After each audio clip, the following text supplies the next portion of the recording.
بسم اللہ الرحمن الرحیم. السلام علیکم 9th class. I hope you all are well. بیٹا آپ کا جو ہم نے نیکسٹ نیو چیپٹر سٹارٹ کیا تھا زکوٰۃ، فرضیت و اہمیت و مصارف. زکوٰۃ کی اہمیت کا آج ہم نے نیکسٹ لانگ کوشچن پڑھنا ہے. ٹھیک ہے، یہ اس کا اسکیچ ہے. سب سے پہلے زکوٰۃ کے لغوی معنی آئیں گے. زکوٰۃ کے لغوی معنی چونکہ یہ زکوٰۃ سے نکلا ہے تو اس کے لغوی معنی ہے پاک ہونا، پاک ہونا. اس کے بعد ہے زکوٰۃ کا اصطلاحی معنی ہے ایسی مالی عبادت جو ہر صاحب نصاب مسلمان پر سال میں ایک مرتبہ مقررہ شرح کے مطابق اللہ تعالیٰ کے راستے میں خرچ کرنے کی صورت میں فرض ہے، تو وہ کیا کہلاتی ہے؟ زکوٰۃ کہلاتی ہے. ٹھیک ہے، یہ دونوں چیزیں آپ کی بک کے اوپر بھی مینشن ہے. اس کے بعد زکوٰۃ کی اہمیت ہے، تو زکوٰۃ کی جو اہمیت ہے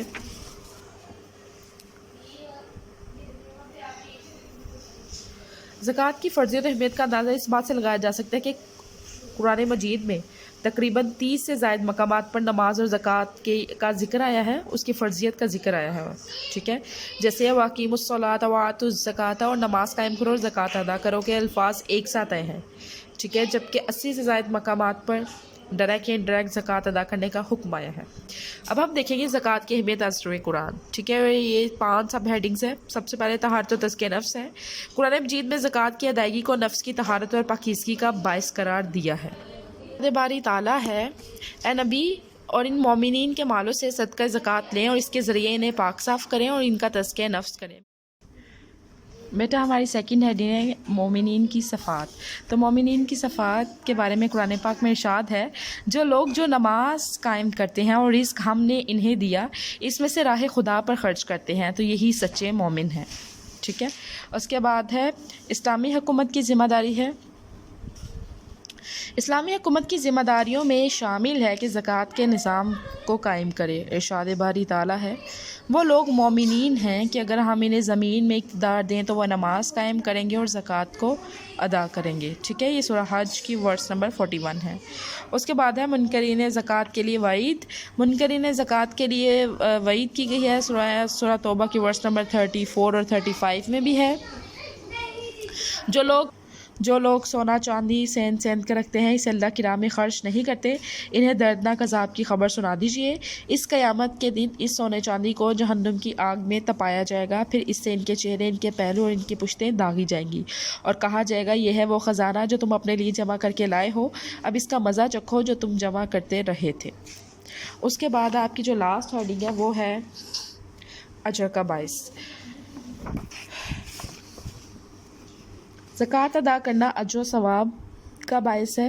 ارشاد باری تعالیٰ ہے جن لوگوں نے نماز قائم کی اور زکوٰۃ ادا کی ان کے لیے ان کے رب کے ہاں اجر ہے. یہ سورہ انفال کی ورس نمبر 3 اور 4 ہے.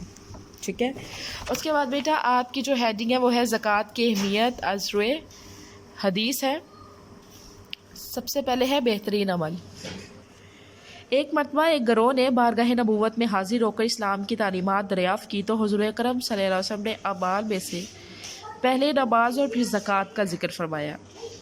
اس سے ہمیں ظاہر ہوتا ہے کہ زکوٰۃ ایک بہترین عمل ہے. ٹھیک ہے، آگے ہے زکوٰۃ کی ادائیگی کا حکم. آپ نے فرمایا مجھے حکم دیا گیا ہے کہ میں لوگوں سے لڑوں حتیٰ کہ وہ توحید و رسالت کی گواہی دیں، نماز قائم کریں اور زکوٰۃ کو ادا کریں. اس کے بعد نیکسٹ ہیڈنگ ہے اسلام کا خزانہ.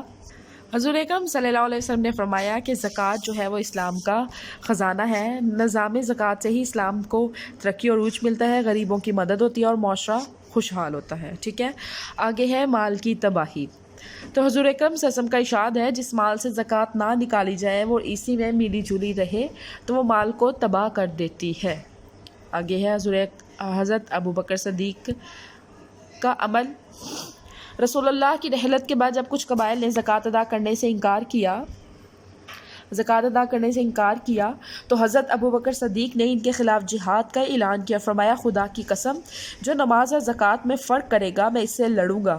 خدا کی قسم جو شخص رسول اللہ صلی اللہ علیہ وسلم کے زمانے میں بھیڑ کا ایک بچہ بھی بطور زکوٰۃ دیتا تھا اسے وہ دینا پڑے گی. حاصل کلام ہے بیٹا نیکسٹ ہیڈنگ آپ کی کہ جس طرح قرآن کے اندر اللہ رب العزت نے بہت زیادہ زکوٰۃ کی تاکید کی ہے، ہمیں احادیث کے اندر بھی زکوٰۃ کی بہت زیادہ تاکید ملتی ہے، تو اس سے یہ ظاہر ہوتا ہے کہ زکوٰۃ سماجی فلاح و بہبود کا بہترین ذریعہ ہے. اس لیے ہمیں زکوٰۃ دینی چاہیے. زکوٰۃ کی وجہ سے لوگ غربت کے چنگل سے نکل آتے ہیں اور ہر طرف خوشحالی آتی ہے، ملک ترقی کرتا ہے. اور لوگ خوشحال ہو جاتے ہیں. امیر اور غریب کے درمیان فرق بھی ختم ہو جاتا ہے. بیٹا اس لیکچر کو نوٹ ڈاؤن کر لیجئے گا، اچھے سے یاد کر لیجئے گا. Take care. اللہ حافظ.